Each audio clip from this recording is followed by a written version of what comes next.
बच्चों, अभी हम पढ़ रहे हैं माने और प्रभाववाद के बारे में।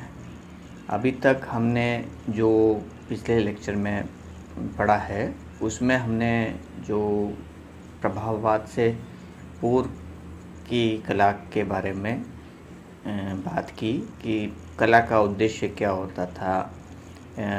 कला जो धर्म पर आधारित या राजाओं या पोप के आदेशों की पालना के तहत की जाती थी और विषय का उसमें सबसे महत्वपूर्ण स्थान होता था। विषय के अलावा कोई सौंदर्य की दृष्टि से या कलाकार की भावनाओं की दृष्टि से चित्रण नहीं होता था। आम जनजीवन का भी चित्रण जो है वो कलाकार यदा कदा ही करते थे। हालांकि भारतीय चित्रकला में अगर हम बात करें तो आम जनजीवन का चित्रण राजस्थानी शैलियों में का बहुतायत में हुआ और मूल रूप से जो मुग़ल शैली और राजस्थानी शैली में जो अंतर आया वो यही आया कि मुग़ल कला दरबारी कला के रूप में विकसित हुई, जबकि राजस्थानी शैली जो है लोक कला के रूप में विकसित हुई थी। लोक से जन्मी हुई कला जो थी वो दरबार तक पहुंची और दरबारी दृश्य के अलावा आम जनजीवन से जुड़ी घटनाएं भी चित्रित होती थी। तो इस तरह से विषय का और कलाकार का क्या उसमें रोल था या उपयोगिता थी या क्या स्थान था, इसके बारे में हमने अभी तक बात की। और आज के लेक्चर में हम इसी बात को आगे बढ़ाते हुए ये देखेंगे कि मुख्य रूप से विषय का चित्रों में यथार्थवाद की अगर बात करें, यथार्थवाद और प्रभाववाद में विषय की दृष्टि से मूल रूप से क्या अंतर था और किस तरह से उन्होंने विषय को एक नया स्थान दिया या विषय को कलाकार की भावनाओं के अनुरूप पेंट करने की बात हुई। तो इस बारे में हम आज और आगे पढ़ते हैं। जब हम इन साहित्यकारों और कलाकारों की बात कर रहे हैं 18वीं शताब्दी की, उसमें इन साहित्यकारों तथा कलाकारों का जो मूल उद्देश्य था वह था कि विश्व की दृश्य घटनाएं तथा जो प्रसंग होते थे वो सौंदर्य से भरे हुए हैं। जो अगर हम प्रभाववादी साहित्यकारों चित्रकारों की बात करते हैं तो तथा कला रचना के लिए किसी भी महत्वपूर्ण अथवा काल्पनिक अर्थसार की आवश्यकता नहीं थी। वही जो हम बात कर रहे हैं कि कलाकार जो है वो किसी परंपरागत विषय को लेकर काम नहीं कर रहा था, बल्कि वह सामान्य विषयों को लेकर भी काम कर सकता था। उसके लिए विषय कोई महत्वपूर्ण तथा काल्पनिक या फैंटेसी होने की ज़रूरत नहीं थी। इससे उन लोगों ने ये सिद्ध करने का यत्न किया था कि कला की रचना आत्मनिष्ठ होती है तथा वस्तुनिष्ठ नहीं होती, क्योंकि भावाभिव्यक्ति का संबंध कलाकार की मानसिक अवस्था से संबंधित है तथा अर्थसार से संबंधित नहीं है। यहाँ फिर इस बात को स्पष्ट करने की बात आ रही है कि जो कलाकार है वह अर्थसार को अपनी भावनाओं से को व्यक्त करने के लिए काम में ले रहा है, ना कि जो विषय को भौतिक रूप से दर्शाने के लिए। फलस्वरूप इस समय कलाकार ने संपूर्ण विश्व के अर्थसार के रूप में स्वीकार कर लिया और अधिक सौंदर्यवादी हो गया। उसके लिए कलाकार के लिए जो सभी विषय जो सभी वस्तुएं सौंदर्य के रूप में वो देखने लगा, ना कि किसी महत्वपूर्ण विषय को या किसी महत्वपूर्ण घटना को या फिर कोई काल्पनिक चित्र को वह विषय के रूप में देख रहा था। प्रभाववादी चित्रकार अपने चित्रों के लिए नैसर्गिक अथवा शहरी या दैनंदिन जनजीवन के सामान्य घरेलू अथवा सामाजिक प्रसंगों का चयन करते थे।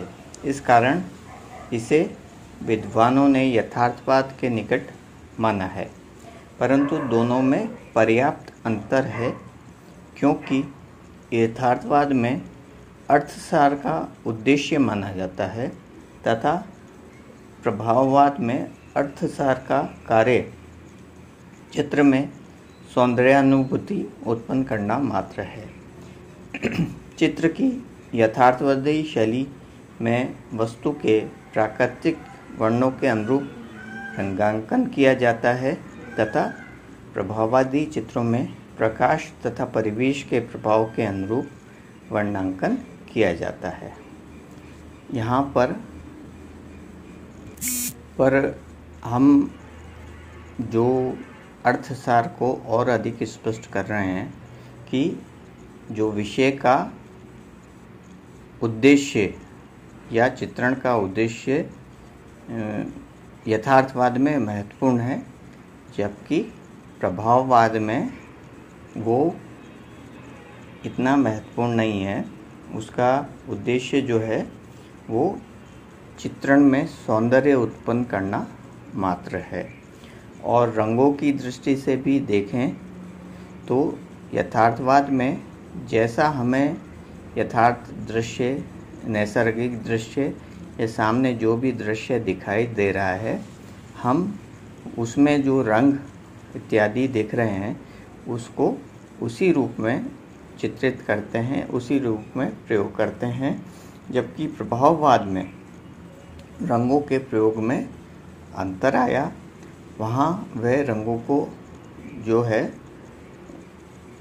धब्बों के रूप में और उसमें चमक लाने के लिए सीधे रंगों को ट्यूब से निकालकर धब्बों के रूप में प्रयोग करते थे, ना कि जैसा दृश्य हमें दिखाई दे रहा है वैसा ही दिखलाने के उद्देश्य से उसको धूमिल कर दें या उसमें और दूसरे वर्ण मिलाकर उसकी चमक को, उसकी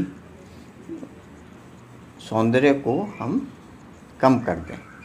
तो चित्रण का उद्देश्य मात्र विषय को प्रस्तुत करना नहीं रहा, बल्कि उसमें चित्रण के जो तत्व हैं, रंग है, पोत है या रंगांकन विधि है, ब्रश का संचालन है, उसको दिखाना भी चित्रण का उद्देश्य हो गया।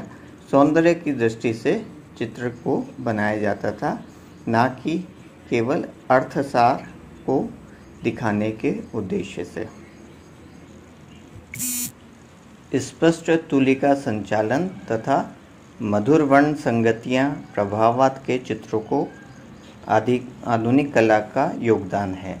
इन चित्रकारों ने स्वतंत्र चित्रण के द्वारा व्यक्तिगत अनुभूति का चित्रण किया है। आधुनिक कला में प्रभाववाद के चित्रों का आधार कार्य किया है, क्योंकि इन चित्रों में अर्थसारगत तथा प्रविधिगत परिवर्तन स्पष्ट रूप से दृष्टिगोचर होते हैं। तो यहाँ हम पुनः इस बात को स्पष्ट कर रहे हैं कि जो प्रभाववाद के माध्यम से ही जो विषय और चित्रण की तकनीक में जो परिवर्तन आए वो हमें स्पष्ट रूप से दिखाई दे रहे हैं। चित्रण का उद्देश्य मात्र विषय को दिखाना या आदेशों की पालना करना नहीं रहा। अब कलाकार स्वतंत्र होकर अपनी भावनाओं को अपने रूप से, अपने मन के विचारों के अनुरूप, मन के भावों के अनुरूप सौंदर्यात्मक दृष्टि से वह करने लगा। क्योंकि पहले आदेशों की पालना के तहत होता था, तो जो धर्म या शासक की भावना होती थी उसी भावनाओं को वह प्रस्तुत करता था और उसमें सबसे महत्वपूर्ण विषय रहता था। परंतु अब कलाकार स्वतंत्र होकर अपनी भावनाओं के अनुरूप, जहाँ उसको लग रहा था कि रंगों का प्रयोग खुलकर होना चाहिए, ना कि केवल हम जो सामने दृश्य दिख रहा है या जो काल्पनिक दृश्य भी अगर हम बना रहे हैं तो उसके अंदर वही रंग और भाव नज़र आए जो आदेश के तहत हुआ है या धर्म की भावनाओं के अनुरूप हुआ है, उसके स्थान पर कलाकार स्वतंत्र होकर अपनी भावनाओं को अभिव्यक्त करने लगा। और यही आधुनिक कला का सबसे महत्वपूर्ण गुण है कि जहाँ कलाकार अपनी भावनाओं को चित्रण या किसी और माध्यम से अभिव्यक्त करने लगे, वही आधुनिक कला, साहित्य या कोई और माध्यम है। तो आधुनिकता माध्यम के प्रयोग में नहीं है, आधुनिकता विषय के कारण नहीं है, आधुनिकता है कलाकार की स्वतंत्रता और उसके भावों की अभिव्यक्ति। हम अगर साधारण कपड़े पहन के भी